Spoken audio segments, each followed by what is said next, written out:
Welcome to the Audiobook Lovin Series, a month-long event celebrating the authors and narrators that bring romance stories to life.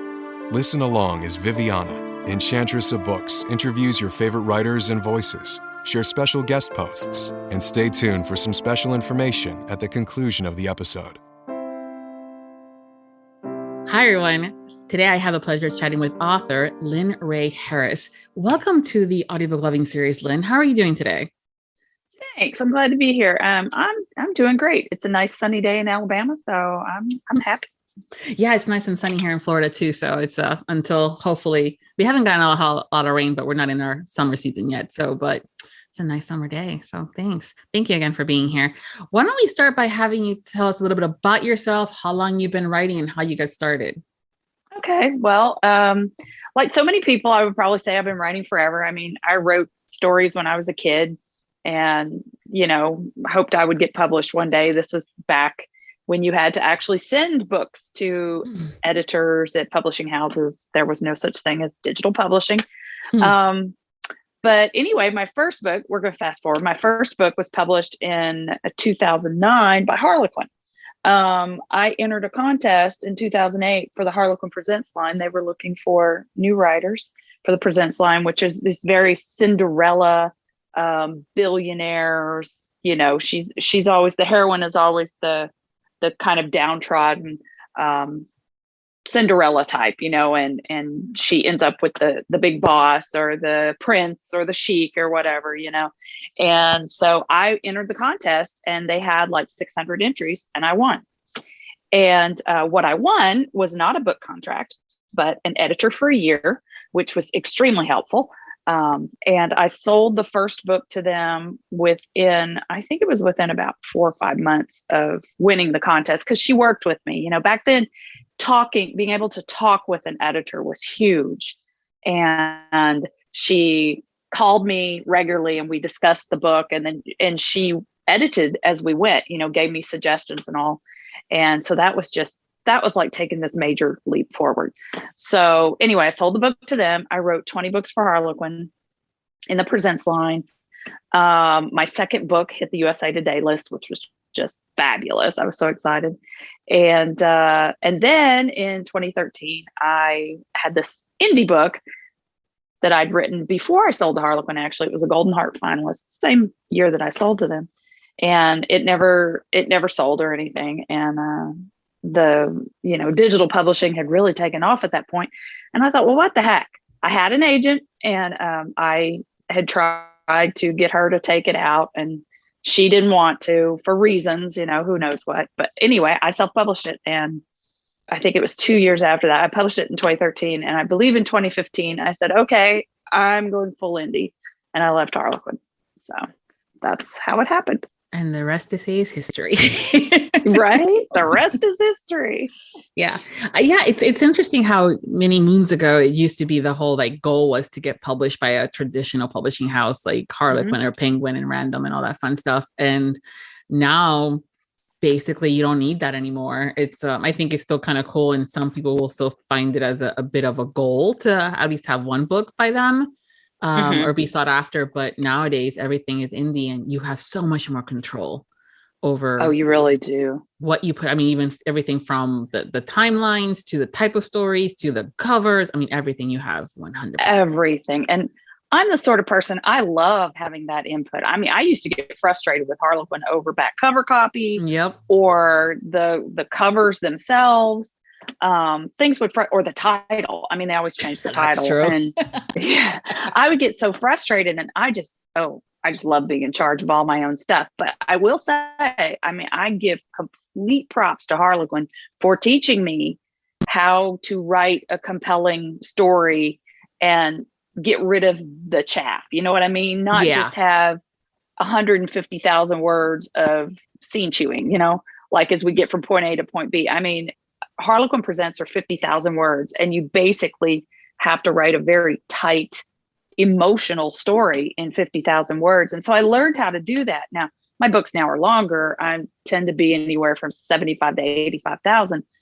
But Harlequin really taught me how to get rid of all the, the stuff you didn't need, basically, and tell a story. So That is something that a lot of have said as well when they have been traditionally published first. And they're like, yeah, we learned how to cut out some of the fluff and get straight more to the point and realize that we don't need all these descriptives is another thing I've heard. Right. So yeah, but yeah, it's a lot to be said. I think there's always good and bad with everything. Right now, as an indie, you do everything. I mean, you have every control, but now you do everything on your own. Oh yeah. And it's a lot. It is. It is. Yeah. No, trust me. I know it could be a lot. And then goodness. And hopefully a lot of you guys will end up having smaller teams where you'll have someone that now you trust that knows your vision to do the covers and so on and so forth. So editing, promoting, marketing, all that fun stuff is all on you. Right. It is. And it's very rewarding. I mean, I'm a very type A personality anyway, but I have a team, I have people who help me with stuff and that's great. I probably should know how many books I've written indie or how many books total at this point. And I really don't. It's going somewhere up to 60 books total, which means I've probably written, 25 or so indie. I should know, but I don't because I just write the next one. Yeah. But you learn, you streamline the process and you learn how, when you need the cover booked and when you need this and who you need for that. And so it's still hard and time consuming, but it's not, every time is not like reinventing the wheel, you've got a process. So that's helpful. Yes, exactly. It becomes like I said, part of that team and learning. And now you have, authors will have reader groups. So they have another one spot location to share about upcoming releases. And that audience is all set up for success that way and so on and so forth. So yeah, it's absolutely, it's a fun community. You write primarily at least as a late military romance, which falls under the contemporary romance genre overall. What was it about military romance that kind of made you go, I'm going to stick here for a while? Well, interestingly, I mean, I grew up with military family. So it comes natural as far as the lingo and how things work and everything. It came natural. My dad was in the military. My mom was in the military. My husband was in the military. I always said I would never marry a man in the military. And of course, that's what I did. Of course. I married a man in the military and, spent years bebopping around the world with him, which was great. I'm not complaining, but it was completely natural to write military romance. And I love the suspense element, to me, the military hero is like the modern knight, So they're off saving people and getting involved in problems that they have to fix in order to protect the world. And I really liked that extra element.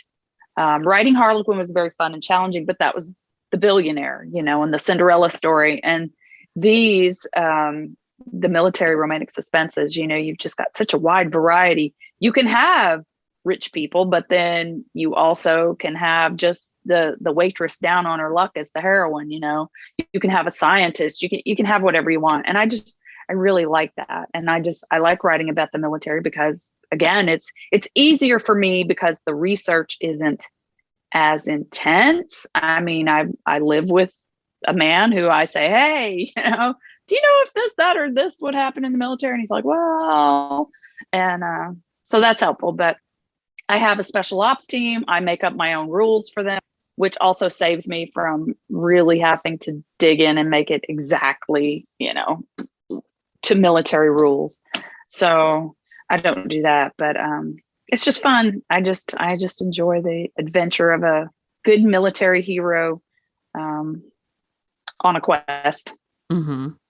And there's also some other nuances when it comes down to having someone, a military hero, because there is a lot of potential drama and traumas and backstories and, all sorts of different things that you can add to the story to make it more one way or the other. And you still get that sense of adventure because of the romantic suspense part of things, but you can dive deeper into some of the traumas and that happens to soldiers and why they got out, but why they still want to be the hero and be part of a special ops team. Yeah. I mean, yeah, it's true. The military in some respects is its own character, because people come to the military life for different reasons, but the military has rules, and your average person doesn't just go, oh, I'm just going to go do the military for a while. I mean, people come to it for various reasons. My husband, he was raised in a small town and he just wanted to get out, and he wanted money for college. And that was how he ended up in the military. And he wanted to travel and see the world. And, that's it for some people. For some people, they need that sense of structure. Some people it's the college money. I mean, whatever, but the military is rigid, it's rigid. You get in it and there are rules and there are things you must do and things you must not do and things you get in trouble for. And being a part of that, putting a different personalities into it can also just make for a richer story, because, somebody can really be struggling with their decision to go in, or in some respects, their decision to get out, especially if they meet someone. And so it's a very rich environment. Yeah.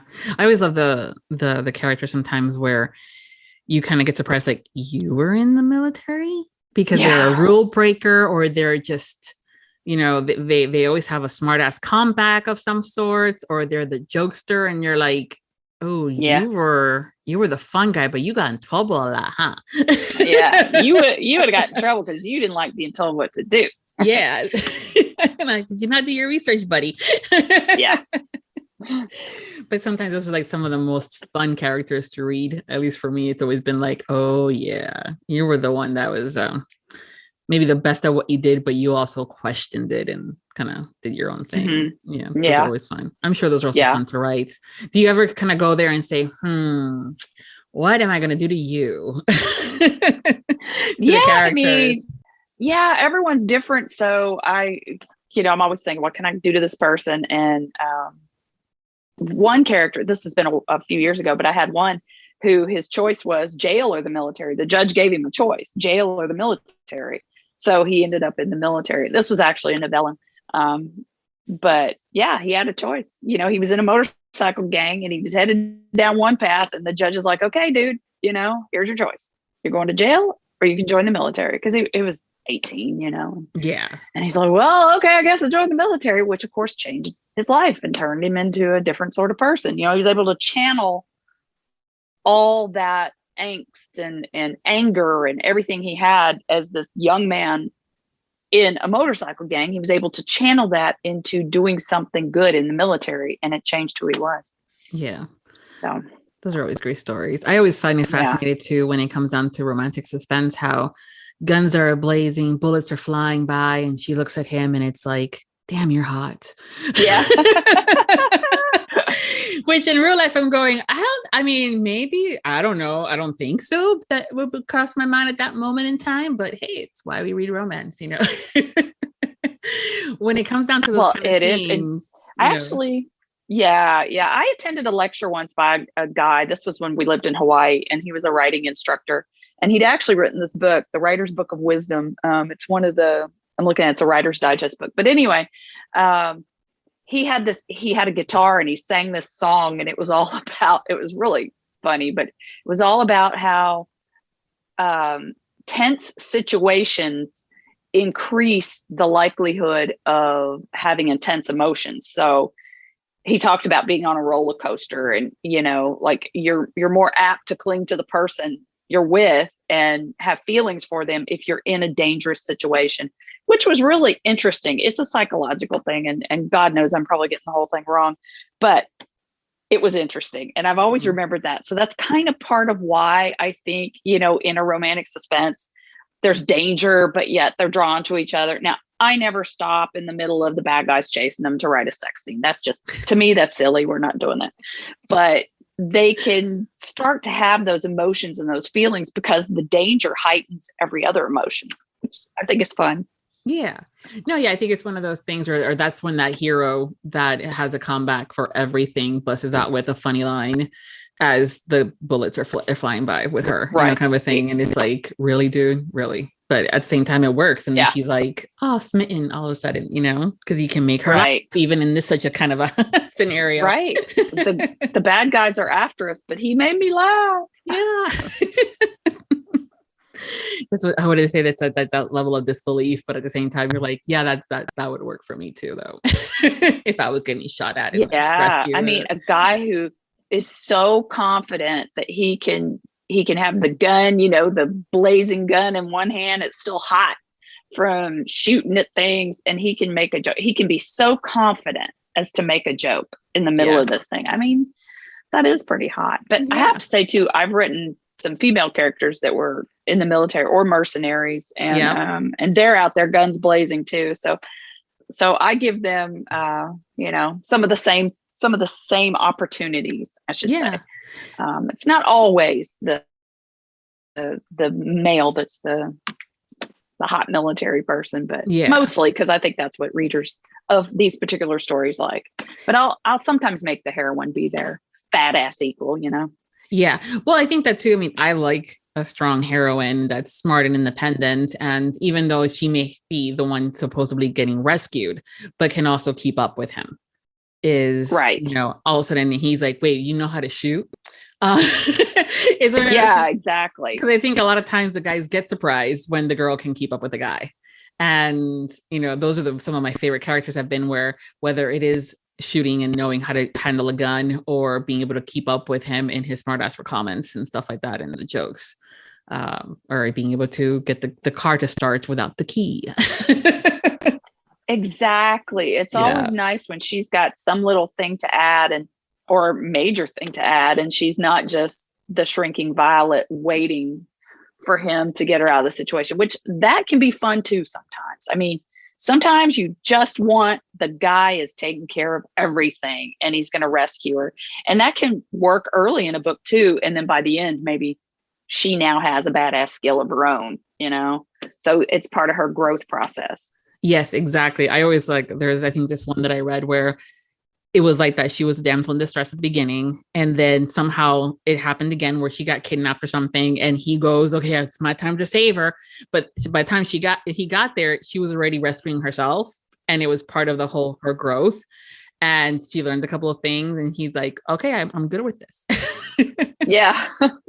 Yeah. I love those kind of stories too. Yeah, those are fun.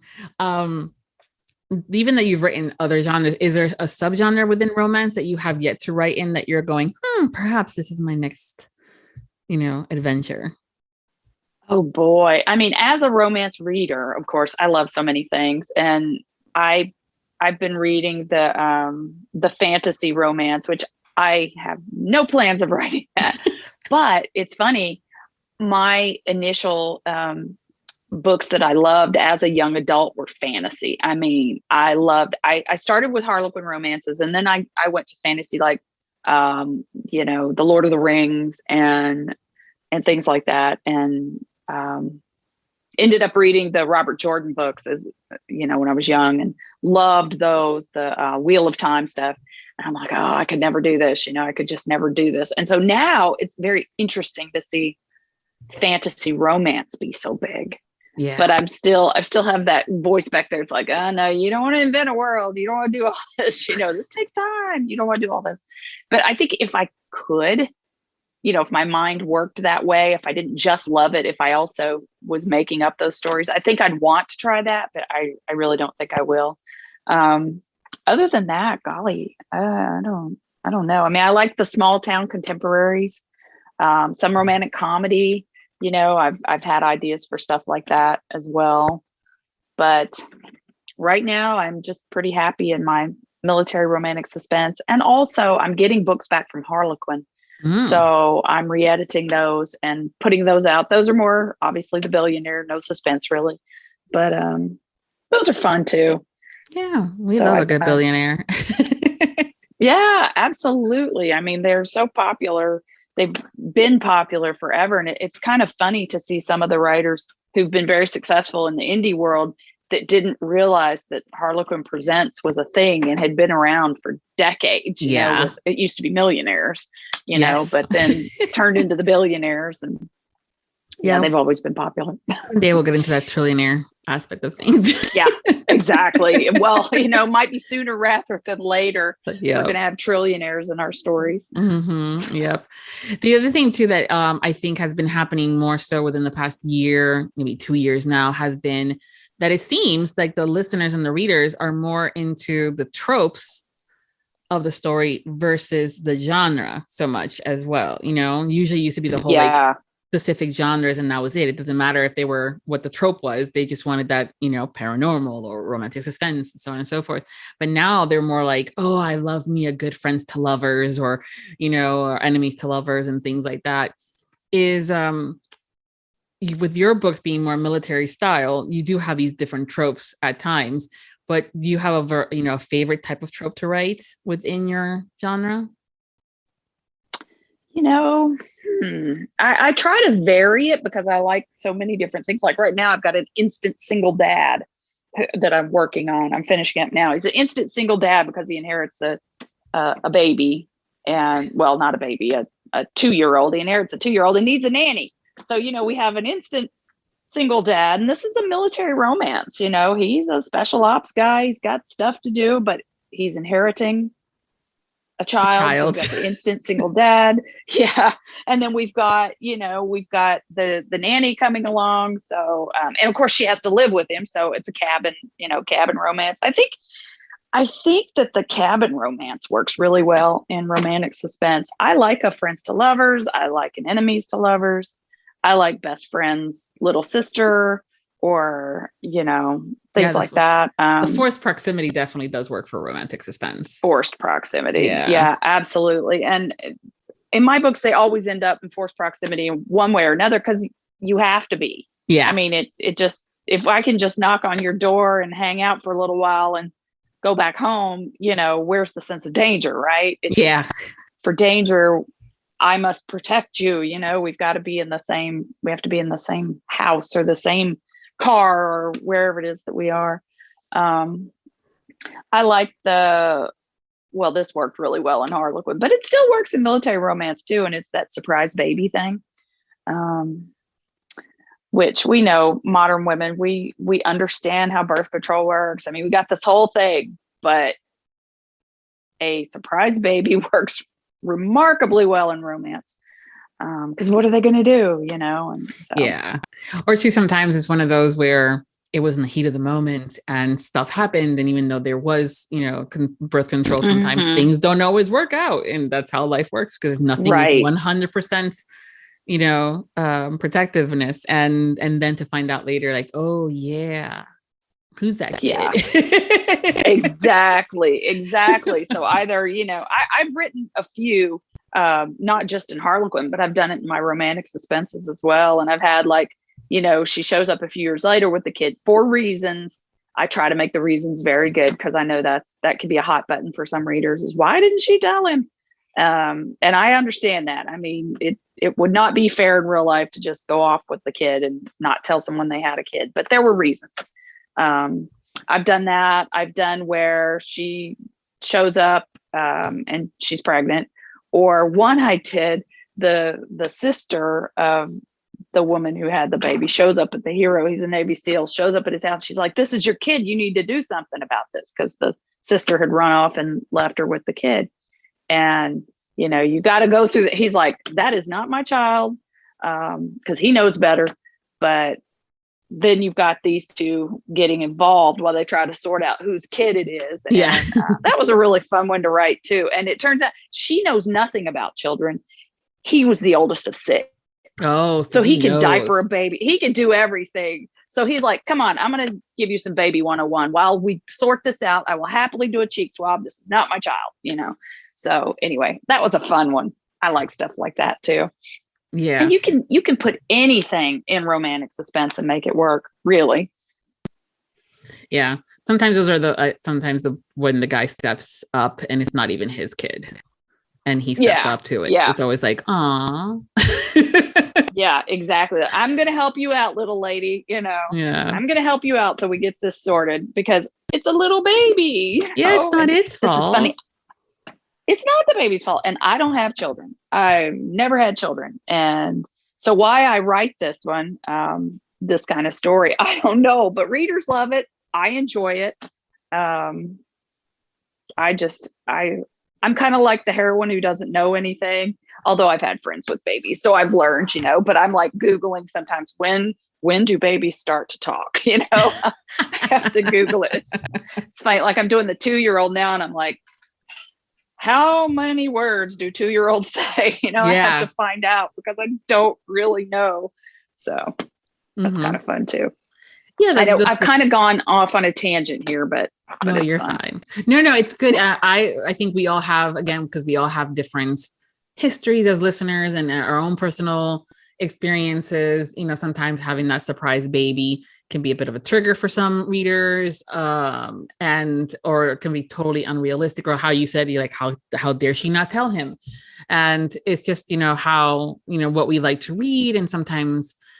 That's also why personally I prefer sometimes not to know what the trope is and kind of have like that discovery along with the character. What do you mean you're pregnant? Really? Like, how do you mean? Like, really? And versus knowing that it's a surprise baby, I'm like, okay, well, who, then this other stuff that you kind of have to figure out to enjoy more. But I like the not knowing sometimes if it is a friends to lover, like, oh, you guys have been friends and now you discovered it finally. Oh, okay. Right. It took the guns blazing for you to figure it out, huh? Dum that she's the one. Yeah. She just had to get kidnapped, right? Yeah, she's kidnapped, and now you realize, well, she is very attractive. Why did I never notice? I was so busy telling myself she was just my friend. And I love all of that. I mean, I can't claim that I love one specific trope more than others. It's whatever fits the story. Yeah. I read so many different things. I mean, I love the fated lovers. I love the enemies. Like I said, just whatever, I'm not real big into insta love, but even that can work, Yeah. I think I'm okay with insta love as long as it's more like not immediately like, hi, I just met you and I think you're hot and you're my guy, but versus like it's been a couple of weeks and there've obviously circumstances, even months, and even within the first year, that to me is still considered insta, because people change and people get to know each other, and then you realize that him leaving shoes on the floor is a pet peeve of yours, and that's it, you're done. Not doing it. Can't. Sorry, you have refused to pick up your shoes one too many times. I don't care how hot you are. Ouch. Yeah, exactly. And I'm like, yeah, that won't fly in my world.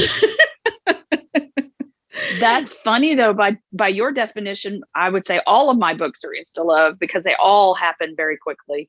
They all happen within a week to a few months period because the situations are just so intense. Exactly. For me, the insta love is more of the he sees her across the room and knows she's the one for him.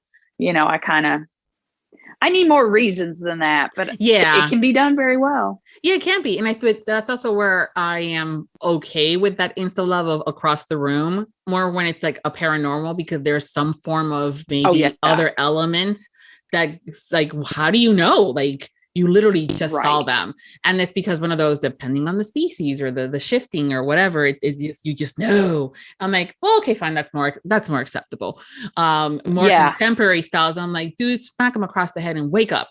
Snap out of it. Snap out of it. You don't even know her yet. Exactly. You don't know her. Exactly. But then also, goes into romantic suspense because of the heightened emotional roller coasters, as you were saying. And the fact that if you can save my life and still, be okay with how I do things or how you do things, I'm okay. Okay. That's more believable, I think, than if it was a contemporary small town. I just saw her at a coffee shop and I knew. I'm like, no, you didn't, dude. Yeah, right. I thought she was hot. That's it. She drew me. She drew me like no other. And I've never felt this way before, even though I've not spoken to her. Now that can be creepy. I'm sorry. Yes, exactly. That's where I'm going. Can be a little creepy. No, it all, there, there are so many authors who do so many different things, and there are some who can make that stuff work. It doesn't work for me, to try it. I don't feel like I can write it. It's not believable to me when I write it, but there are authors who can make, whatever their thing is they love, they can make it work.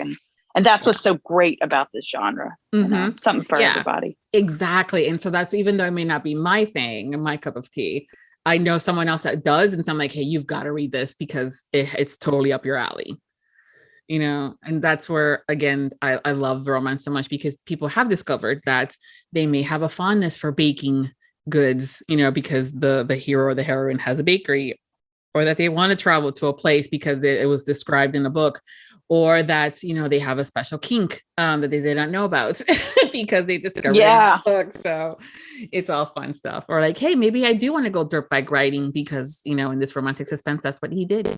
It sounded like fun. Yeah. Why not? I never thought of trying that. I think I'll try that now. I mean, why not? Yeah. Is there a favorite type of scene when it comes down to your books that you love to write? Whether it's the adventurous one or that moment of when they realize, they're the one. I mean, what is your favorite to write? I always like, there are so many that I love to write, but I always like that initial budding of the sexual tension, that kind of when they touch either accidentally on purpose, one or the other, and they realize there's a spark, I mean, I really like that budding attraction, and that's more than a scene. Really, it takes for my books, it takes place over a few scenes, but I just like putting those sparks in there. What is it about, if you were looking at this person that you suddenly notice, or what is that feeling you get in the pit of your stomach when your hands have brushed, or he's looked at you a specific way, and maybe you've started to think, hey, he could be attracted to me, so I like those kind of things. I mean, that's small in comparison to a specific scene, but to me, that's one of the fun things, especially after I finished a first draft. And then I go back and I start, after my editor reads it, I start layering some things in. And that's one of the things I'm able to turn up. So, cause I may have it, peppered throughout these scenes, and I'm talking probably the first quarter of the book. So I may have it peppered throughout there, but I can turn it up, and really give it some depth, which I just enjoy that. I enjoy that rediscovery of going through after I've written the first draft and putting those things in. If it were a specific scene beyond that, I would have to, it's not the first love scene. I don't enjoy those because they're always so, you got to get them just right. And they take a lot of thinking. And so, I wouldn't say that that's the one I enjoy writing the most, but I think I enjoy that moment when they realize they love each other. Whoever realizes it first, I enjoy that a lot too. Like, she has realized that he is the one, or, all these little sparks that I've been putting through there, they have added up to something, and oh my God, yeah, I love this guy, or I love this woman. So I love that scene probably most of all. Yeah, those are some of my favorites too, when they have that moment of like, oh crap. They've been fighting it, or they even said it's, oh, I'm only attracted to them or think this because he saved my life, and now that it's over, kind of a thing, and like, oh no, it's still there, damn it. Yeah, right. Mm-hmm. Yeah, a lot of writers said that the sex scenes are the more difficult ones to write. For them, I always find that kind of fascinating, because romance, having that intimacy, but at the same time, I can imagine that, trying to figure out when to insert that scene and making sure that body parts are where they're supposed to be, because a bit of a drag versus just in the moment, it's like, wait, why do they have three hands in this one scene? And, I think it's too, because the first love scene, especially in contemporary romance, not erotica, is a different beast, and authors who do that, I admire them so much. That's not my thing to write, but that first initial scene in just a regular contemporary historical, whatever, it doesn't matter, anything not erotica, it's so intense emotionally, and I think that's where the problem is for a lot of authors. I mean, they know they got to do there are only so many ways, the tab A, slot B, there are only so many ways we're going to do this. But we need to make it unique to this couple and emotional. And you want the emotion of the scene to come across along with the titillation. I mean, that's why readers read the books too. You want to be in the moment with the characters. It's not just you want the sex, you want the emotion of sex the first time with this person. And that's where the difficulty is, I think, for most writers who say they've gotten to where they don't enjoy writing the love scenes. I think that's what it is. It's the emotional part of it. For me, that's definitely what it is.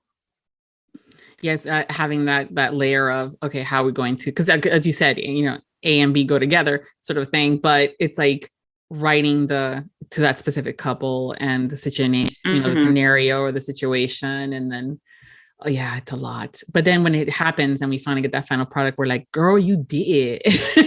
Yeah, right. Like, that was good. That was good. I mean, I would never, as difficult as they can be to write sometimes, I would never want to close the door, because as a reader, I don't want the closed door. I want to follow them through that emotional connection of the first time they're together. I want to. And so if you cheat me of that by saying, close the door and then the next morning deal with some emotions, I mean, that happens, of course. And there's a specific kind of subgenre that does that. That is not my cup of tea. I want to be there for all of it. And I think a lot of readers are that way, Yeah, there's that emotional aspect of things, whether it's an internal dialogue that we're hearing from the hero or the heroine, or they're talking to each other and they're saying something and you're like, oh, wow. Oh, okay. So, yeah. Mm-hmm. Yeah. I think that's going fade to black or closing doors can sometimes work for sex scenes 2, 3, 4, 5, or 6, depending on where and how many in the book, kind of a thing, where absolutely maybe something happens and then the next day over pancakes are like, so about that thing, we need to talk. Yeah. So that was absolutely different. Yeah, but that first one is important to kind of draw in that emotional tie to everything that makes it all work, which is also what makes it romance. That's true. Yeah. What made you decide to place your titles in audio? Well, I would like to say it was this well thought out, shrewd business plan, but that's not quite how it happened. I think I actually have a chart. I'm going to consult my chart real quick, because I will know when I did the first audiobook by looking at my chart. And I believe first audiobook was February of 2016, which means I got it into production probably in 2015. The process of doing it was painful to me. I wasn't working with a production company then. It was, going through ACX and finding narrators. And I had to get my husband to help me by listening to the auditions, because I found I really couldn't. But to answer the question, I got into audio because that was what everybody was saying at the time. Audio is going to be huge. Audio is growing. You need to put some books in audio. So I'm like, okay, sounds good to me. So it was a much more involved process than I thought it was going to be. But I did start it in 2016. So, and then I took a break for a while. I did a few books, and I don't know exactly how many, but then, you encounter narrator issues, timelines, things like that, different stuff. I got discouraged and I stopped for a while, but then I, found somebody else. And so far I've got just about all of them are in audio now. And it is a huge financial commitment. Yep. And a time commitment. I know that readers or listeners who listen to audiobooks, price is a thing. And if you primarily listen on Audible, indie authors have absolutely no control whatsoever over those prices over there. But I know they're expensive, again, we don't have control, but they're also very expensive to produce. I was going to say, yeah, it's based off, I think the prices are so much higher for audiobooks because of the cost in making them. The price range for ebooks is, sometimes a lot less than what it costs to make, but that's, again, once you make one, you're done as far as the printing is not there, but that's also where the printing cost used to come into play and what all that fun stuff happens. But audio is expensive, and especially when it's done correctly and you're getting the right cast and you're making sure that the quality of the editing is perfect, because heaven forbid that you get someone coughing in the back of the book when you're not supposed to be coughing, or you're like, what are they mumbling? What did they say? So it's an investment for the author. And that's something too, that's what I love about having this series and having this conversation with you guys is, yes, there's going to be those listeners that are like, damn, that's expensive. And I'm like, but you have no clue how much they spent to make it for you. So shut it. Yeah. Yeah. Yeah. And it's a long process too, because it's not just, at least like for an example, I kind of sometimes compare it to like the cover model situation where, the character is supposed to be blonde, but the cover model has brown hair, or vice versa. Yeah. It's not that difficult to edit it and make it mirror what the character looks like. But finding that voice that not only brings life to the character, but is also able to carry it across the board into the entire 6 or 8 hour the book is or longer, and then voice the different characters at the same time, that's a talented gift, and it costs money to hire the right person to do that.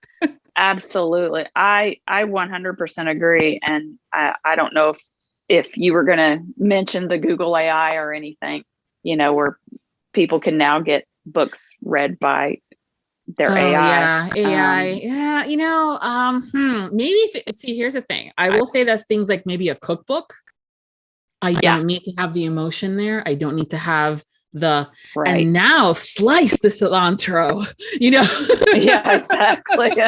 After you waited 30 freaking minutes for that thing to rise and it hasn't, those are, there's certain books maybe that you don't need to have it performed, again, culinary books, an instruction manual of how to, do the, changing of a light bulb, perhaps, whatever, maybe. Okay, fine. But when it comes down to other things, it's a talent, it's a skill set. And in order to really give the story a true,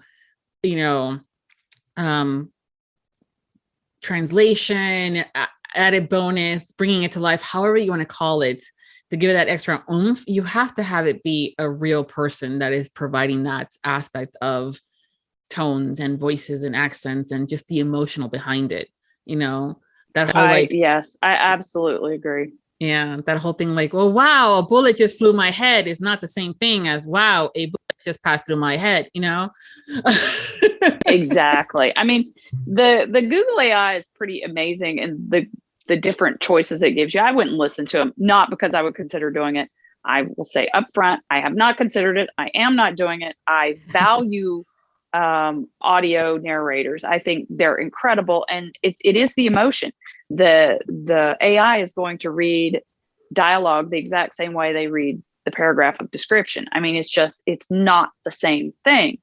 And so I do realize that the audio is expensive, and there will be authors who turn to that because they perhaps don't have the money to invest upfront in getting the audio done. I mean, it is a legitimate tool, but it is not the kind of tool that I think is going to really work for people who like to listen to their books brought to life, because it's not going to bring a book to life, Mm-hmm. Oh no, I'm the first one that says, that asks, okay, great. Love the cover. Thanks for letting me know it's coming out in June. When's the audio going to come out? My next default question. It's like, okay, great. When's the audio coming out? And I would much rather you tell me and honestly say, okay, at this point in time, financially, it cannot be done. I'm like, great. I understand that it's a valid excuse. But I would rather it either not happen or wait for until financially it is a better option for the author, and then have it done correctly with a live action, live person providing the emotions versus, AI. But yeah, I much rather save the pennies and stuff like that. And like, okay, it's worth it, Yeah. I mean, it's an interesting time, to be alive, and this stuff is going to happen, and we're going to see, how it hits the marketplace. But yeah, I am all for the actors. I think that's what, that's people who listen and who are power listeners. They're listening for the story to be told to them in a way that reaches their emotions, and you don't get that. You don't get that with just, I mean, I could just read my book to you, but who wants to buy that? I mean, really, it's not going to be all that good. But even then, there are some narrators that I know for a fact that there's like one that when I listen to him, I know that I'm going to be read the story. There might be some different tones and inflections and things like that to differentiate some of the characters. But at the end of the day, it's more of he's reading it to me versus like when a Jason Clark says something, when he's cast, I know I'm getting a full-fledged performance, or when Emma Wilder is doing it, or, Amber Lee Connors is doing a book, I'm getting an entire different experience based on their performance versus the great, I don't have time, so can you just sit there and read me the story?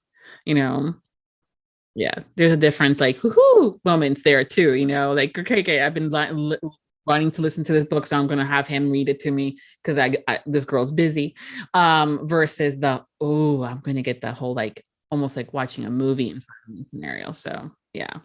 But that also goes back into casting as well, because at the end of the day, you could cast someone that is like an AI voice. Yeah. And there's no difference. But casting is very important to these characters, and to be able to portray the story the right way. How do you go about choosing who is going to be the leads and the characters and stuff like that for your books?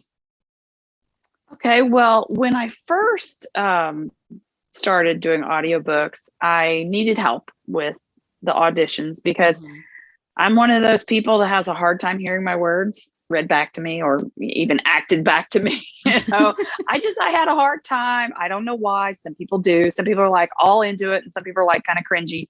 And it made me feel kind of cringy. I don't know. Maybe I was self-editing in my head or whatever. But my husband actually stepped in to help. He got all of the auditions and he listened to them all. And then he gave me like 3. He's like, I think these 3 are the best. And then one stood out in particular, and it was Aiden Snow.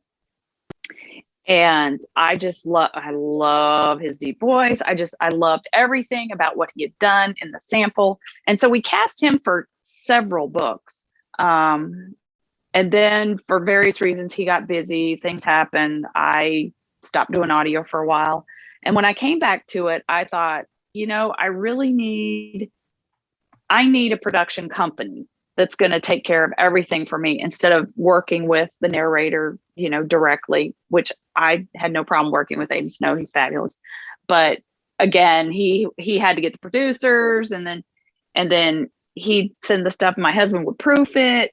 It was more involved than I wanted. So I ended up finding Blue Nose Audio, which is Joe Arden's company.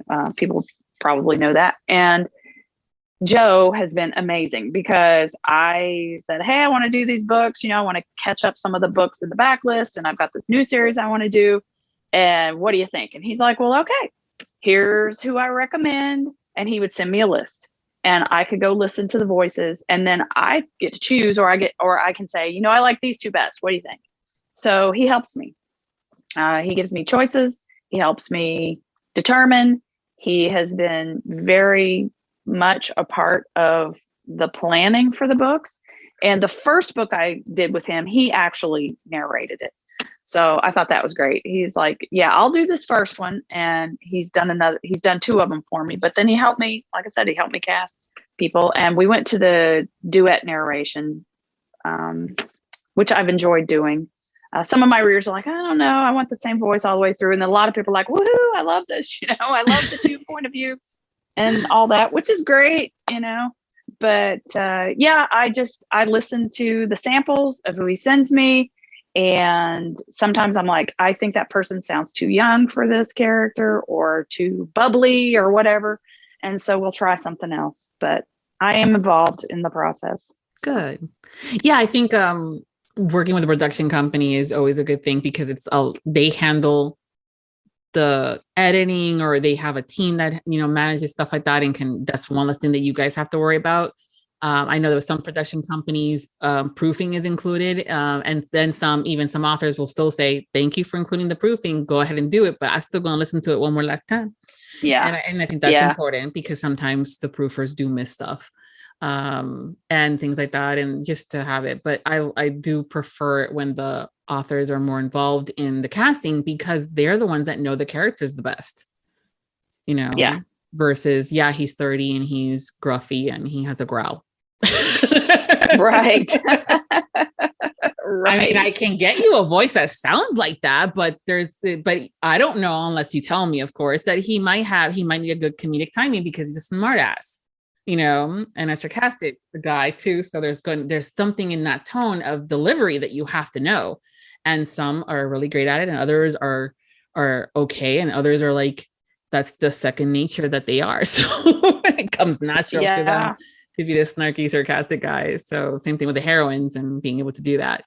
But it's I love it, and I prefer when the authors are involved with it, just because it's an extra layer of being a better choice of knowing the characters. So when the listeners get it, we're going, ooh, yeah, that is what I was thinking. You know? Instead of, just whatever you get. I have to say one thing about Jo, that one of my specific books, the heroine was born in Russia. So, fluent English, etc., but it probably has still has some of that accent and all. And he's like, oh, let's cast, this person to do this because her husband's Russian. I'm like, oh, that sounds great. And of course I listen to samples, but he has those little extra suggestions like that. And I find that to be really awesome. Because I suffer from, like many of us, too many choices. I'm going to shut down and not be able to make a choice. Yes. Because, there really is such a thing as too many choices. So if somebody just presents me with a huge, list of people, I'm going to have a problem, as opposed to when they say, look, I think these 4 people would be a really good fit. Here are some samples. These 4 people for this reason, and so it narrows it down and it helps me out a lot. I think that part is amazing. Yeah. And that goes also back to having that conversation with the author and saying, hey, do they have an accent? What kind of, have they been here in the States for a while? Versus, they may be from, the family might be from Italy, and the accent only comes out when they're upset, having sex, or talking about food. Other than that, the Italian accent does not come out. And so you kind of have to find someone that can pull it off and do it, or that has, a bit of Italian in them, or is married to one that this happens to. Exactly. Yeah. And I think all that's it is really important. You could still get a quality production, from somebody who has a really nice voice and acts things out, but maybe doesn't do it exactly the way you would have wanted it done. You can have a really nice production, but if you can get all those things, that is even better. That's the holy grail, and so when you find your team and you get what you believe is a really great team that you enjoy working with, you just hang on. Yeah. Hang on. Mm-hmm. Especially when they listen to you and you're providing them with insight or information. Or I've had situations too where the author has worked with a production company, but the author also has a team already in place that is specific to doing the marketing for the audiobook. And I've had it where the production company has said, no, we will take care of everything, including the casting. And, the author's like, but that's why I have her, it's when and that's happened too with some, popular production companies. And I'm like, dude, you don't know. There's a reason why, they have a team. And so when the production company listens and says, okay, great, what do they want? So, who are they thinking? And sometimes, it's happened with me too. The author will come to me and say, I want insert very popular, let's just say I'm going to throw a name in there, Sebastian, York. I want him. He is the voice of this character. And we're like, we will ask Sebastian York if he's available and able to take this on book. But here's another set of narrators that have a similar quality to the voice and the tone in case he is not available. And then knowing that is also, I think, having the alternative and knowing what that quality of voice is key to be able to. Oh yeah, that is key. That's what Blue Nose does for me as well. They'll be like, we think these voices have that quality, this person isn't available, but these voices are similar. And that's just super helpful, because unless you are a power listener, and I'm not, I'm writing books. I read a lot. I also do listen to audiobooks, but I'm not a power listener. I'm not like every day listening to audiobooks like people do. And so I don't necessarily know who's similar to whom, or even at one time, I didn't even know who the popular people were. I've learned that now, but I didn't even know, that if you have Sebastian York on your production, or Teddy Hamilton or somebody like this, your audiobook is going to earn out a lot quicker than if you have, this person we've never heard of. So having people on your team who know those things is very important. Yeah. I also think too, sometimes definitely knowing who the popular artists are is important, but also knowing that sometimes the listeners, because they're so popular, they're overused. And sometimes the listener wants a bit of variety in their mix and stuff like that. They'll still know and they'll still listen to it because it is, fill in the blank, popular narrator.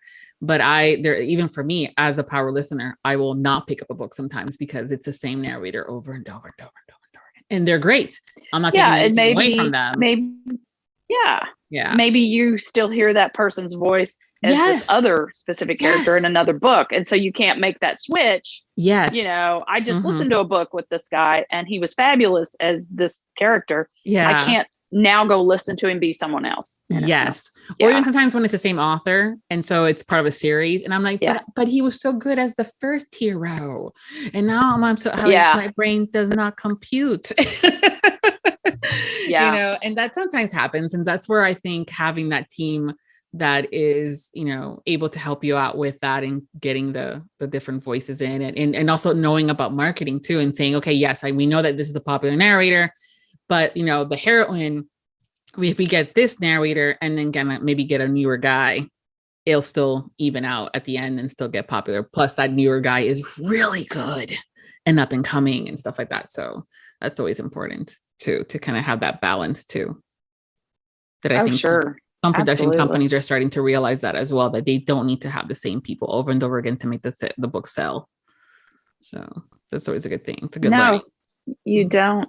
You really don't. You just, you need a good performance, and, maybe you do get that more popular person as an anchor. And then, if you're doing duet, obviously, then you can get someone who's up and coming and make it a thing, and I'm always open to suggestions, which I feel like I'm easy to work with, Joe says, hey, what do you think about this? I'm like, oh, that sounds good to me. I'm sure. Yeah. But also we're at a point too, where the listeners are saying, oh my God, Lynn, you have to listen to this voice. Yeah. And that's the other thing too. I think that it's great when listeners are recommending narrators to authors, because there are so many out there, and, it's just, the variety of talent is so vast, and being able to kind of get that insight from a listener that really loves your books and say, I think this will be perfect for you. And then here's some samples and this is why. And then yes. And then it makes, the magic happens and we get the great audiobook at the end. So those are always fun too. I love it when listeners partake that way, Yeah, I do too. I love getting suggestions. I mean, I've gotten them on occasion, I'm still growing my audiobook audience. So I don't feel like I have this just major audiobook audience yet. Again, I've published a lot of backlist recently, and I'm getting ready to drop like 4 that I've been holding on to, because book 5 is coming out next month. So I'm getting ready to drop some. So there's a lot of backlist people are able to go listen to in order to catch up. But I do hear from listeners, which is awesome. When they like something or don't like something. Like I said, I had some that were like, I don't like when the guy's reading and then the girl's reading and then the guy's reading. I'm like, well, sorry, but I can't redo the book. Well, you can't please everybody. A lot of people do like it. Yeah, you can never please everybody at the same time. And I think it's just one of those where people will learn that sometimes that's just how it will be, and they will get used to it. And that's, I think, sometimes where they like following the narrators, because they know that they do such a good job when it comes down to that swapping of the POVs, it's not, the accents are consistent, or the tones and the cadence are consistent. So it's not that big of a, whoa, what just happened moment when there's a switch in POVs. But also too, I think sometimes where duets becoming more unpopular, because we're getting it straight off the get-go that this narrator is playing this character and that narrator is playing this character, and it can maintain itself across the whole duration of the book. So yeah. But again, we can't please everybody, and it's okay. No, not everybody, there's other authors out there that write, and have audiobooks with just the one narrator. That's fine, Yeah, that's true. And I have a bunch from early on that are just one narrator. So. Yeah. Absolutely. Yeah. I mean, that's the thing too. That's what I love about backlist too, is when I first discover a new author and I'm like, what else you got? And then it's like devouring the whole blacklist. And I'm like, yes, because that one book that I discovered them via that one book, it's like, oh, I want more. So it's always fun to have those backlists available. Yeah. And I also love it when authors start getting audiobooks with their newest releases, but then realize that we want the other ones. And they're like, yeah, okay, great. We're going to do it. I'm like, yes, they love us. Yeah. They're listening to us. Yeah. Right. I mean, that's kind of what happened to me is I thought, well, I want to, I write in the same world, but different series in the same world. So characters cross sometimes, from one series to another. But when I went with Blue Nose, I wanted to start the specific series and start getting it in audio. And then I was like, you know what? I still got all these other books that I haven't done yet that are all in this world, even if they're not the same series. So maybe I just need to get them all done. I need to bite the bullet, and get them all done. And it's been a process. I think I've been since, let's see, my first book with Blue Nose came out in November of 2020. So basically I've had a plan and been getting these books in the works for, a couple of years with Blue Nose, and they're just steady coming, catching them all up, but it's good to have. Yeah, definitely. Absolutely. So when you're not producing your books and writing the books and talking about your books and stuff like that, what do you do for fun when you're not working? Well, of course, I'm like so many, I'm at the desk almost every day, but I ride horses and I have a saddlebred show horse, and we just had a show this past weekend, in fact, and we were reserve champion in our class, which was just a lot of fun. Riding horses competitively is something that you can't be thinking about your book while you're riding, because you're riding a 1-ton animal who has a mind of his own, and he can decide to go in a different direction at any moment than you think you're going, and you find yourself on your behind. So I'm not thinking about books or writing when I'm riding the horse. I'm in the moment. I'm exercising. Riding horses, for anybody who hasn't done it, you think the horse does all the work. It's not true. It's very intense. Yep. I ride English and I ride saddle seat. Wow. I have ridden hunters and dressage, but I currently ride saddle seat. And it's just very intense and physical. And I have a barn family, we hang out.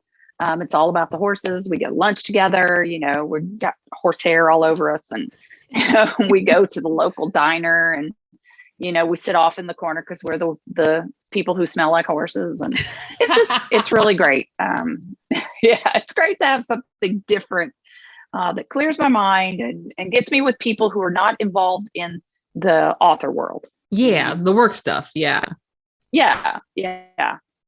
So I have something totally different than work, which is really great. And I didn't always have that. I mean, I rode as a kid, and I rode competitively, and I got out of it for many years. It was about 7 years ago I got back into it. So I'd been writing, I'd been an author for a while, but about 7 years ago I got back into the horse world, and it's just been wonderful for my health.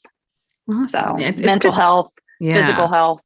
And that's also the importance of the self-care part of it, because it is time that you are taking for yourself. It's okay to not be working, and it's okay to enjoy the moment in that instant while it's happening and not have to worry about work. So it's so true.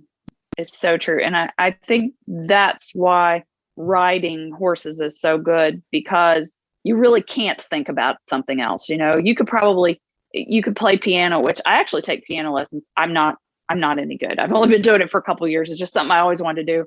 So about once a week I have a piano lesson, and I don't practice as much as I should. Hopefully my piano teacher won't listen to this, but you could think about the book while you're trying to practice piano. You cannot think about it on the back of a horse, which is really helpful. Yeah. I mean, I think I haven't written, I love horses, and it's on my list of things to do more is ride them. But I remember being a little kid, and my mom taking us to the park where they would have some horse rides that people can do, a la carte kind of a thing. And I still remember that one time where I was riding it and the horse got spooked. I think someone threw a baseball at it, and it got hit, and he went running, and I'm like holding on, and the the owners of the horses are running after me and their horses and everything. And I'm like, I still have that mental picture. So you've got to focus when you're in that horse, because anything, I mean, from a squirrel to a person sneezing can totally get the horse spooked. And they have a mind of their own as to what happens next. So yeah, they do. And even the best horse can get scared, you know, and you just always need to be prepared for it. I mean, you're not like sitting there panicked the whole time because you're a team, you know, but they can, if your legs aren't, you know, where they need to be, and you're not gripping your saddle, and you're just like in la la land looking at your phone, which I've seen people ride with their phone. I don't. But if you're doing something like that, I know, isn't that crazy? I'm going to scroll on my phone while I'm riding my horse. No, because you've experienced it. They literally can take off if they're frightened. Mm-hmm. But also you need to be prepared. But also being in that moment of experience of sitting in such a majestic animal and feeling him underneath you, kind of a thing, and you know, the breathing and the environment and what you're doing and the galloping and the air, just being in that moment right then and there is what it's all about. So the fact that people are scrolling on their phones, I'm like, dude, no. I know, right? I mean, I will admit I will admit that if I was like, you know, at that one moment, maybe to take a selfie with the horse at that point, that would be a quickie, you know, kind of a thing. But other than that, I want to embrace the moment and kind of see and be one with the horse and stuff like that. Especially with you, I'm sure it's also, you have a relationship with them. You've learned their, you know, their cadence as well, if they're, you know, their moods, and if they're in the mood to be written or not, and stuff like that. So there's an entire different set of experiences that you do when you're horseback riding versus being on that phone. Yeah, absolutely. It's a wonderful escape, you know, and I don't want anything to detract from it. So I don't let it. Good. I'm glad that's a thing that you do. I think it's important. I'm hoping that more and more people realize that it's okay to have something that's not work related. Yeah. Truly. And maybe the pandemic kind of did that for people, you know? Yeah, that's for sure. Yeah. I mean, it definitely increased the hustle. Well, that's true too. You know, but the being able to differentiate, this is my work time and my fun time, or my downtime. Yeah, because when you're doing it from home, as many people had to do, they did have to learn to differentiate, because otherwise you could basically work the whole time you were awake. You know, if you didn't set a boundary. And so, you know, maybe, which writers tend to do anyway. Yeah, it's kind of hard for us, you know, but you can learn, you know, you can learn to set those boundaries and feed your soul. Yeah. You work with words all day and have them running all over your head, I'm sure, when you're not on that horse anyways. Yeah. What is your favorite word? Different from a curse word, just, you know, making sure. So you have a favorite word, and what is it? Oh my goodness. Well, I guess as a romance author, I would have to say love. Love is the most important human emotion there is. It's the most meaningful, and so that's why we write romance, because, you know, you want that connection, and love is not a word you use a lot in a romance novel, which kind of sounds counterintuitive, but it's not, because the people are learning to discover what love is and that they're in love. And so I would have to say love. Okay. It's a great word. Yeah, it is. What is your favorite curse word? Oh, well, that would be fuck. There's so much emphasis, you know, it's such a great emphasis word. And my military guys are going to say it a lot. Again, I grew up around the military and I married into it. And it's, you know, it's a word that they use all the time. It's just part of the lexicon. And so for people who are offended by that word, they they might not want to pick up my books. I mean, I'm not saying it's on every page, of course not, but my guys they're gonna say it. They're gonna say it in their head. They're gonna say it in dialogue because it's true to the character. So that's my favorite curse word, just because it's the ultimate bad word, Yeah, and so versatile.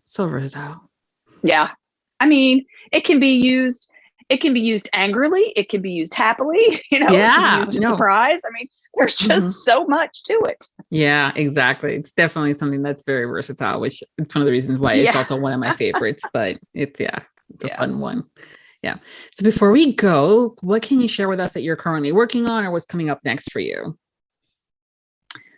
Well, I am working on it's called Hot Courage, and it's in my Strike Team 2 series, and it's actually coming out in ebook on the 21st of June, and the audio will be very close because the narrators are getting started in June. I think June 1st, they're getting started. So it should be very close. And this is the 5th book in the series.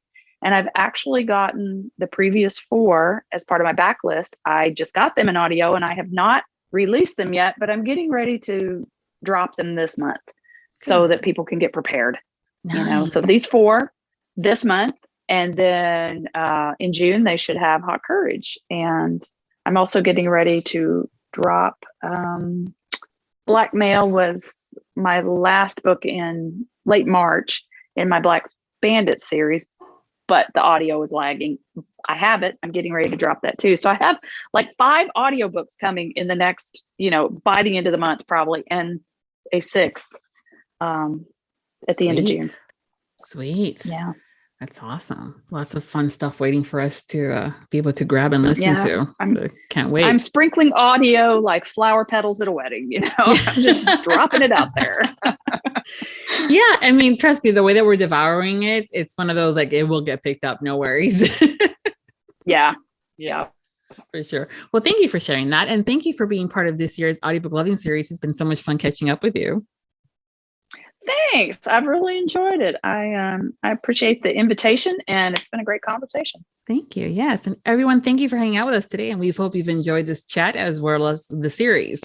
Make sure to follow Lynn over on social media, and we will be providing you with those links so you guys don't have to go searching for them over at the Audiobook Lovin Series page at Viviana, Enchantress of Books. And until next time, happy listenings. Thank you for joining us in the Audiobook Lovin Series, hosted by Viviana, Enchantress of Books. We hope you have enjoyed this episode, as well as the series. We've included audio samples of our guests' work within the post for you to check out. Please make sure to visit the main page, link within the post, to learn more about the series, the authors, and the narrators. Please consider leaving a review wherever you listen to the series if you enjoyed today's episode. Make sure to follow us on our social media platforms and subscribe to the Viviana Enchantress of Books newsletter. Until next time, happy listening.